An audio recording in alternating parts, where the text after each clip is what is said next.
everyone, and welcome. My name is Hwaldar from DaGameTrain, and this game doesn't want to wait. It's like, fuck you, you're not playing? I'll play myself.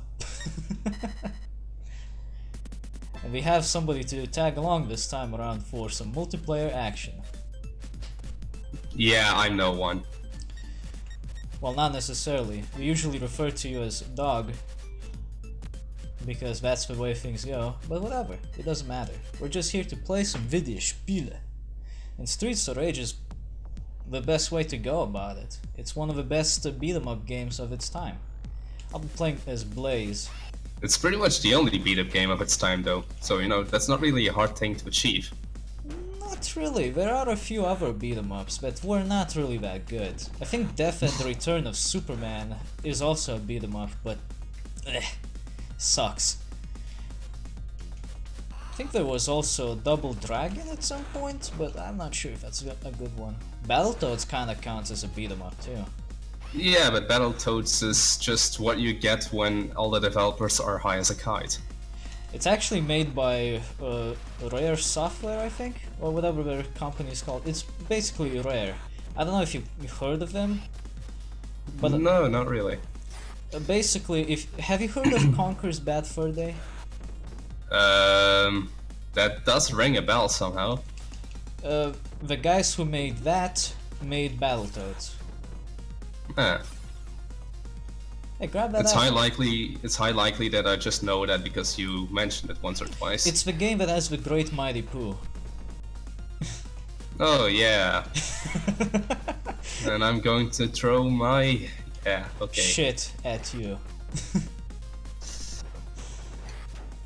Oops.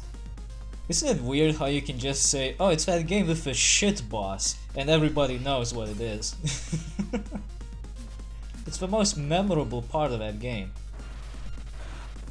Well, yeah, I mean, all the more example that means that they just took a lot of drugs while they made games.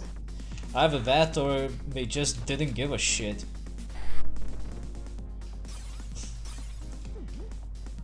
Well, I don't know, but it is a weird game. I did hear the origin story behind that game not too long ago. It's kind of interesting actually. At some point in time, Rare wanted to use the character, Conker, some kind of a squirrel character, in a racing game. And it was completely different from what Bad Fur Day is. It was just supposed to be like a generic racing game. You know, all the characters are nice, happy and everything. But I think someone in particular, I don't remember who, maybe the publishers or something, just said that it was kind of trash. So the developers got pissed right the fuck off and they're like, fuck it, you want shit? Here's some shit. So they wanted to create a racing game. Yeah, a kart racing game actually. And suddenly they just came up with the idea of a giant... what? A giant pile of sentient shit. What a turnaround, isn't it? It's incredible. I think they really took some drugs. It's a possibility. Why do these guys show up with less HP, I wonder? It's kind of weird. Fucking Boomer. Why is he called Boomer? He's not even fat. Shit. Well, I don't know. I guess the boomers from Left 4 Dead were already taken. But Left 4 Dead wasn't even a thing at this point. Well, what do you know? That's weird, man. But, have you ever had a Sega Genesis as a kid? No, not really. The only thing I had as a kid was a PlayStation 1. And the only games that I actually played on that was Spyro, some Donald Duck game that I can't really remember, and Crash Bandicoot. Well, it wasn't entirely bad then to have a PS1. Uh, I mean, I had some great times with that as a kid. You know, speaking of Spyro, we're actually playing the Spyro game that you mistook the second game for, where all the dragons were turned to stone. That is the Spyro game that I actually always played. Yeah, we're doing a playthrough on it now, actually. Gotta say, it's really not a bad game, but the sequels definitely were better in some aspects. You know, actually, for the life of me, I can't remember how I actually got all those PlayStation 1 games. I mean, I never bought them, so someone either must have given them to me or just somehow they came with the PS1. I have no idea, but I never actually bought a PS1 game. I've never actually seen a legitimate PS1 game. Well, yeah, but you're from a second world country. Yeah, let's just describe it as that. Like the PS1 games I always got were bought from random people who don't want to have a PS1 anymore, or the games, not from the shops, and they were never legit copies too. They were like Russian bootlegs or pirated copies or something. Oh. Oops. Wrong button. I love that gun so much. It's so stupid.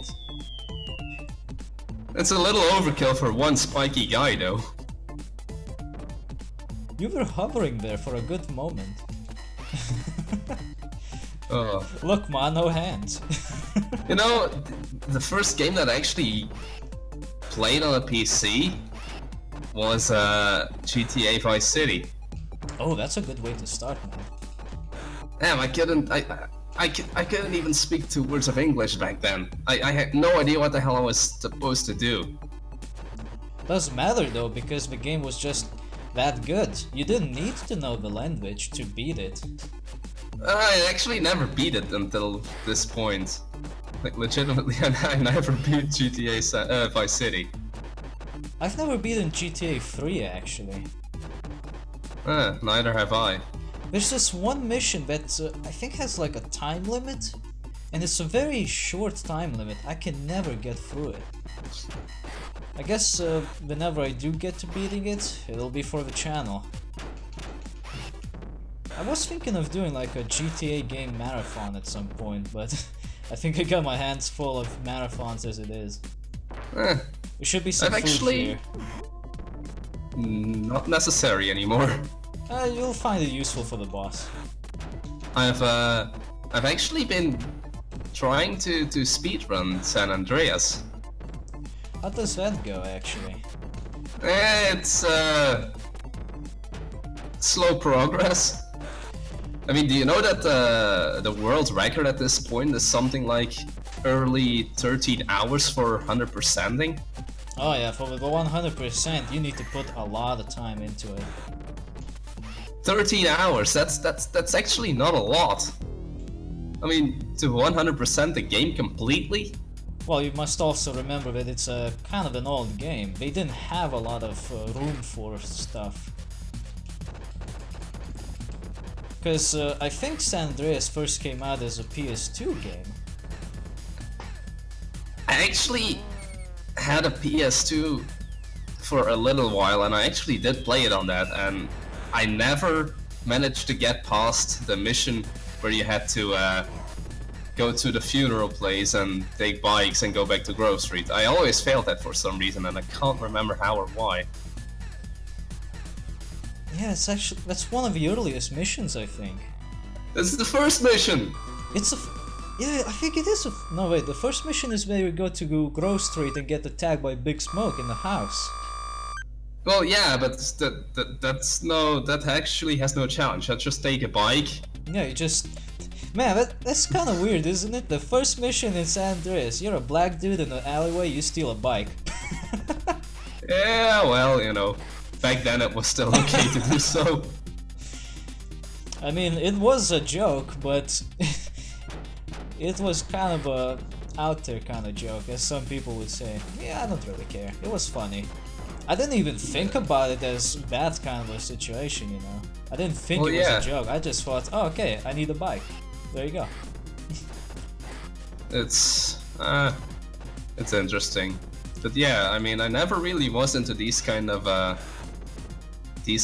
games like Streets of Rage now. But they're actually pretty fun. Yeah, But as a kid, they're really fun, in multiplayer especially, because they're so simple. You're just beating the shit out of the bad guys. But I think that's a good thing. You don't need something really complicated to just have some good time. Plus, it's really satisfying to beat up some bastards. yeah, it has something to it. I think it's precisely because of this simplicity that people just gravitated towards the series. And there's still people actively working in the community for this game to this day. You know what is weird though? Back then, when this game was new, I think this was probably one of the most violent games there could have been. Sort of, but then Splatterhouse came out and said, "Hold my beer." Well, yeah, but it's just weird how people back then didn't complain about this game turning their kids into killers. Shit, I'll leave the other hand for you. You know, that's kind of an interesting point to bring up because while this didn't bring out a lot of attention to people, a game that's comparatively not nearly as violent in most cases, Night Trap, was actually the catalyst for the ESRB. And that's just a movie game. Like, it's just FMV cutscenes where you sometimes interact with them. But it's because I don't know. it's because it was mostly like a horror movie, but they found much horror in it. For some reason, that got the families worried, and they requested that some kind of a committee for ranking the games would be made. Because before that, apparently, there was just no universal system for it. Anything went with the ratings.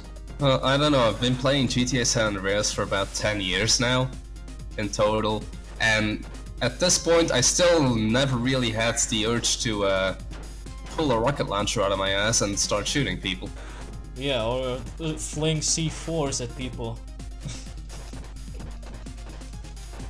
Speaking of game ratings, remember Hawks? Alcohol reference. You still owe me that beer. And that's it. Who knows, maybe he didn't even mean beer as in the drink, maybe he meant it as an animal. You still owe me a bear? Yeah. What the hell will you do with a bear? Put it in a zoo or something, I don't know. Oh shit, boss time. This boss is kinda easy, if you just do jumping attacks.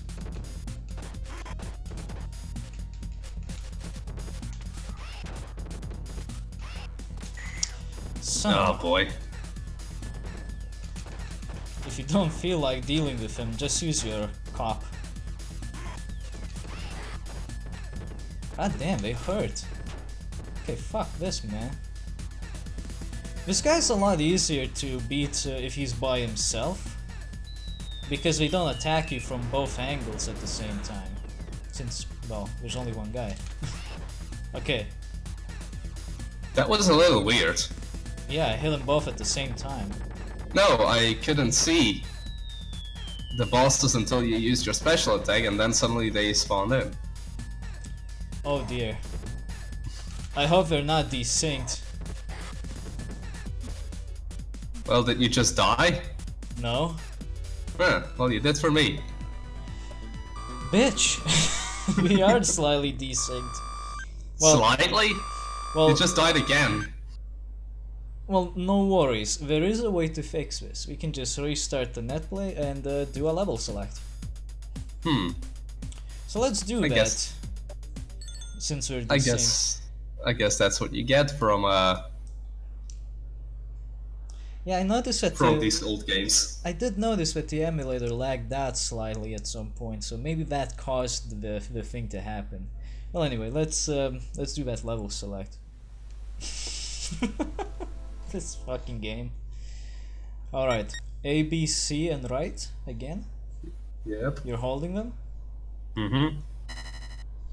Sweet. We gotta beat up the boss.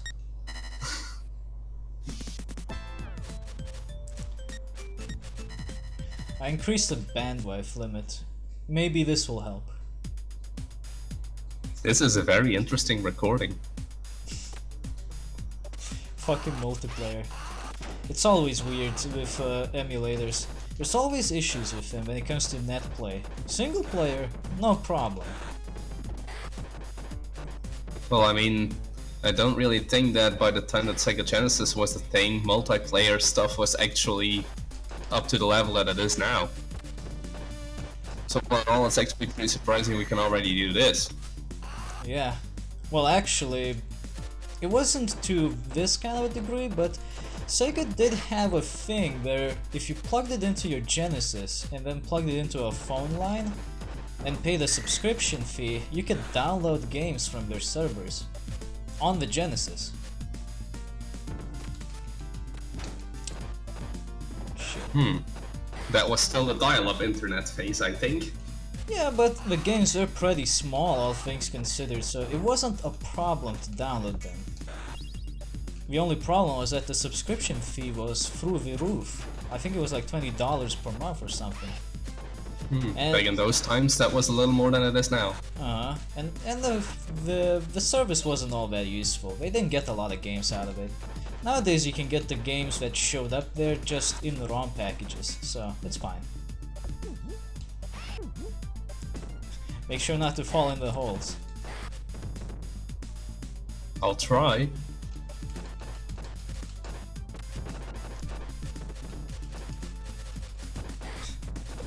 I think we need to have like a method of checking if they're desynced or something. Well, it's quite obvious. Are you punching at the very edge of the right? Did you just get whipped? Yeah, there were guys here. Did you just get whipped? Yes. Okay, so we're not desynced. You do see And the you just time. got smacked. Yeah, you just got smacked in the face with those axes and fling them over yourself. Okay, so we are still fine. For now. Some one-ups here. Watch out. Damn. That was action movie gold right there. Just flinging a guy through various obstacles. Oh. For the viewers at home, here's a cool tip. If you get thrown out in the air, hold up and mash C until you get down on the ground. You will not take any damage that way.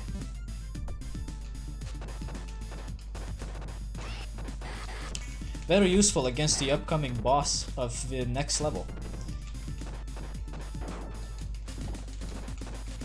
Son of a... Well, I'll need this apple now. I love this track the most, I think.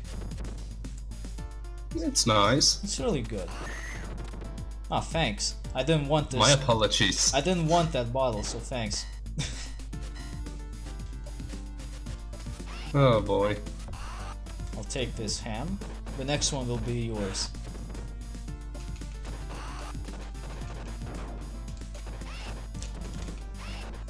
Ooh, that was close. Ow. Now, can we agree not to do the bad ending this time around? Once if we actually reach the ending, that is. Well, I think we will. We have enough lives to get there. We still have... I mean, without the desyncing. Yeah, of course. But still, let's not do the bad ending, because at this point we would have to kill each other like 24 times. So that would be just a colossal waste of time. Hey, that would prolong the video. Yeah, but I don't need that. 5 hours playing Streets of Rage, just killing each other. Welcome to part 55 of Streets of Rage 1. We are still beating each other up. Yeah, I'm not wasting my time with these fuckos. The fire breathing Yeah, Actually, these would fit more as a boomer. their name is actually Big Ben. Oh, user police. There you go. I think in the remake, some recolors of these guys are called Bongo. Bongo. Nice. Fitting name, all things considered, because Ooh. they're fucking fat. That fire is hot. Yeah, they have what some people refer to as curry breath. There we go. That's one, and that's another one. Sweet. There we go. That was fast, but we won't be that lucky next time we meet them. Probably not.